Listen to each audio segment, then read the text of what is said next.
Here are the things that we are looking. When spare oxygen mask inspection is conducted in the aircraft prior to departure. 1. The GRN label is not damaged and the expiry date of the oxygen is readable.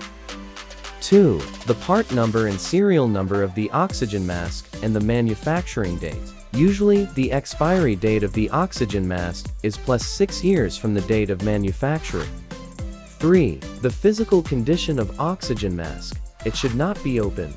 No damage on the mask, hose, and no presence of foreign object damage such as fluids, dust, etc.